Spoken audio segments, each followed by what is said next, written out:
Good morning, students. Today we are going to cover the back propagation neural network example. So today we will cover the numerical section of the back propagation neural network. So as you know, in the last lectures we have covered all the derivation part of the neural network in the architecture as an architecture of the neural network, and today we will take one numerical section and where we will apply the initial weights, initial bias, and then we will compute the output and compute the error, and then that error need to be back propagated to our network, and finally we'll observe that how much error we can minimize for the system. So let's start. Suppose that we assume that this is our network where we have our input layer as an I1, I2, and we have a one hidden layer that contains a two node H1 and the H2, and we have again two output in the output layer.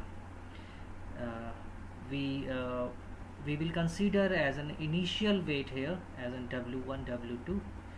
We quantify all the weights, all the biases here with the values given into the diagram. Like initial value for the I1, we have the value for the I1 and the I2 we have a 0.05 and 0.10, and initial value for the W1, W2, W3, W4 for the hidden layer we are having a 0.15, 0.20, 0.25 and 0.30 respectively. In the similar fashion for the output layer O1 and the O2, we are having the weights W5, W6, W7 and W8 with the respective values given to the network. As a first constant B1 as a bias we have a 0.35, and a B2 we have a 0.60. This is the expected or the target value for the system we assume here. So here we have an input value, and here we have an output value for both the layers. So let's start. So as we know, our back propagation works in two phases. The first phase is known as a forward pass. So as a forward pass, what we have to calculate? We have to calculate the total net input. So net input means Wi. If you remember the equation, the very first equation. So where the net input for the first means hidden layer have a summation of Wi into Xi plus B1. So we need to apply the first total input, then we need to squash this one, and with the help of one of sigmoid function to compute the output. And once we receive the target actual output, we can compare it with the help of one of performance measure like a mean square error, and then that error we will back propagate it with the help of a backward pass. So in the forward pass, what we have to calculate? We have to calculate the total net input and the output to the system. So let's start with the forward pass. So here's how we calculate the total net input for the H1. H1 for what? Why H1? Because H1 is the first layer from the input. So for the H1 we have to calculate the net input as a net H1 for the first node known as an H1. So what would be the equation? The summation of Wi into I1, because W1 is the first weight with I1 value.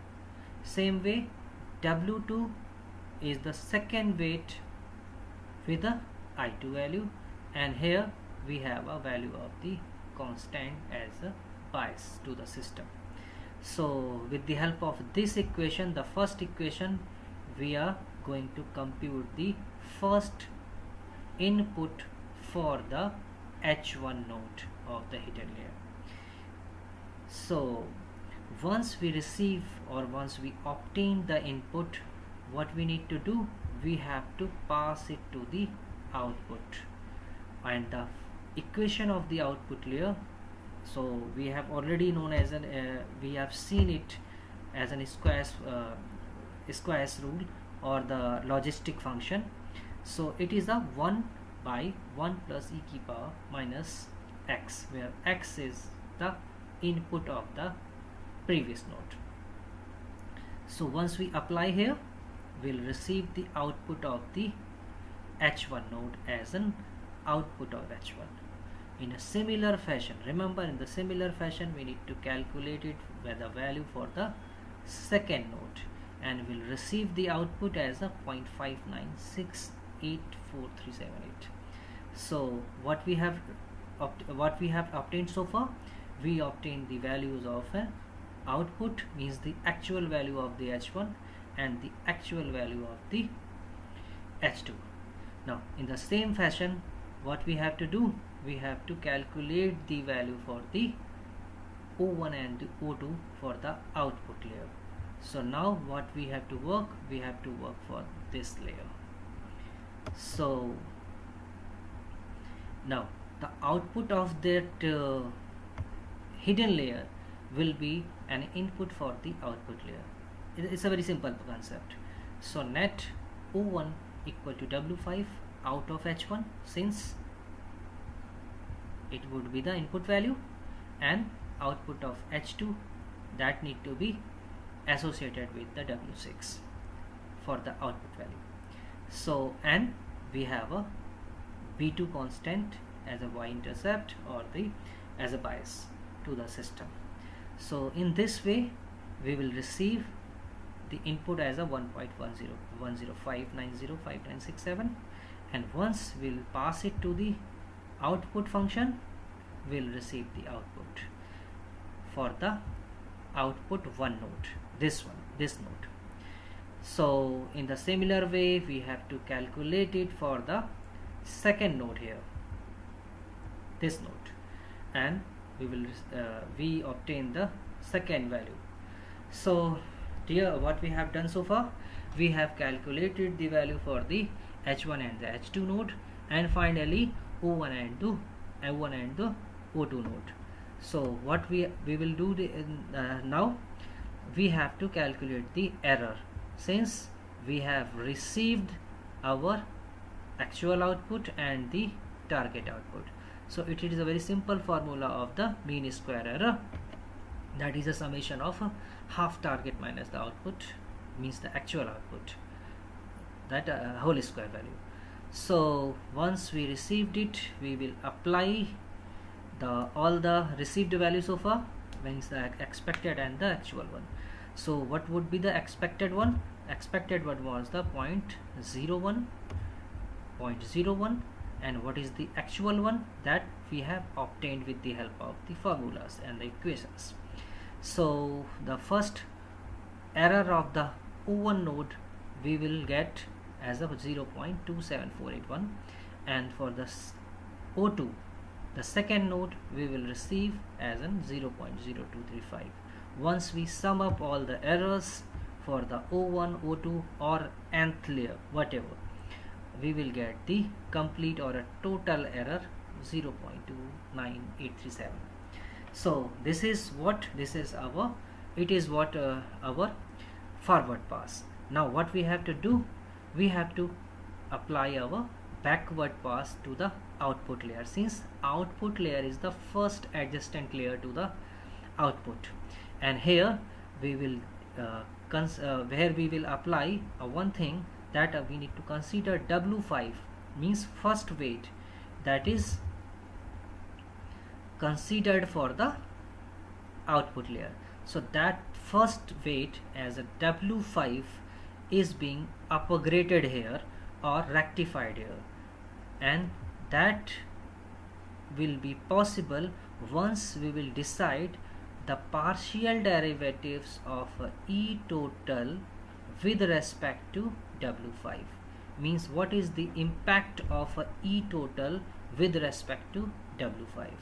Once we simplify this equation, we can write it as a E total, means the partial derivative of E total with respect to output of O1, the first node or in the output layer, into the output of O1 with respect to net output of O1 and the partial derivative of the net output of O1 with respect to W5. So if we we have just simplified this partial derivative of E total by W5 here. So if we consider it like this one or this one, so again we'll get the same error. So how it is being processed? So if we look at this diagram, we can observe the actual happening. So the output of the O1 is being connected with the net output of O1, and the net means the input of the O1, and the input of the O1 is being calculated with the help of the associated weight of the output layer, that is W5, W6 and the second bias known as a B2. So it was the actual thing. So what we need to do, we need to calculate the each piece of information here one by one, and our first target is partial derivative of E total by the output of O1. So let's start. Again we have received this equation. We have to calculate the E total, that we have a formula, we have to apply it. So here one thing we need, I would like to make a emphasis, like a target of O2 minus O2. So here what we have to do, the role or the significance of the target of O2 in the E total is here is a completely 0, since there is a no role of the second node into the first one, since we are targeting it for the O1 now. So that would be the 0 here, and the rest value we have to keep into consideration, and that the value we have put here, and finally we will compute the value of E total with respect to output of 1. This one, the first piece of this simplified equations. Now what we have to do, we have to calculate the second term, the partial derivative of output of O1 with respect to net output of 1. So in the next slide we will calculate it with the help of this equation. So that is our output of O1 into 1 minus output of O1. So just we need to put the value and compute the final value. Now what our target? Our target is to the last piece of that equation, means this one, partial derivative of the net O1 with respect to W5, and for that we will apply the equation and finally receive the output. And once we will put all the value like this one and the value that we have calculated in the previous slide, all need to be put together, and finally we will get the value of E total with respect to W5. So this one will receive the value of the final equation. What we need to do now, we have to upgrade our W5 weight, since all the things are big with respect to W5 weight. So the equation would be W5 minus eta. Eta means the learning rate, what we have decided for the model, and that learning rate is we have decided as a 0.5 here, and W5 means the previous W5, it was a 0.4. Now eta value 0.5, and the value we have computed for the partial derivative of E total with respect to W5. So here we now receive the upgraded value of the W5. Dear friends, all the value of the respective weights for the output layer need to be calculated in a similar fashion as we did for the W5, and here we receive W6, W7 and W8. all the values. So this is the tedious task, but a simple, since all the work all the work will be in execution like a similar manner, or the replication of the each steps. So this is the way we will calculate, or we will upgrade all the weights for the output layer. Now remember, here we are just focusing on the output layer. What we have to do, we have to do the same thing, all the entire work for the hidden layer. So now the turns come up to the hidden layer, and we need to compute it for the same thing, like a E total, partial derivative of E total with respect to W1, since our hidden layer started with the W1, W2, W3, W4 weights, if you remember. So here first W1 need to be upgraded with the help of the same thing. So here the partial derivative of the E total by with respect to W1 is being simplified here in a similar fashion we have done for the output layer.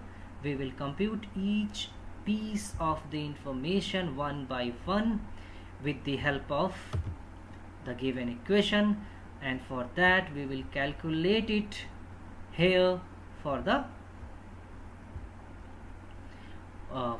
W1 weight. So here we will get the first piece of information, and then we will receive it for the next weight, we will receive it for the next weight. So finally all the value once we received, we will get the output. So output would be the 0.243. So it's a very simple part. One by one all the equations need to be simplified, each piece of information in the same way we have performed for the output layer, and we will upgrade the weight. So what would be the equation?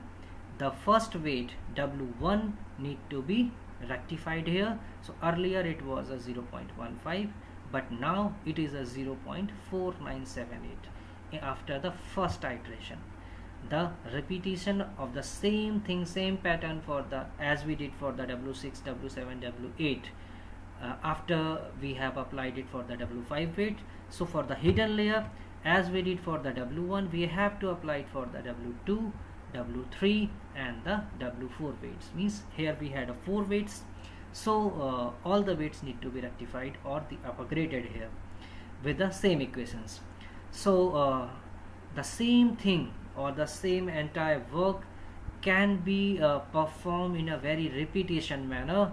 So it might not seem like much, but after repeating the process of 10,000 times, suppose that after first iteration there is some upgradation in the weights, like earlier it was a 0.15, but now it is a 0.14978.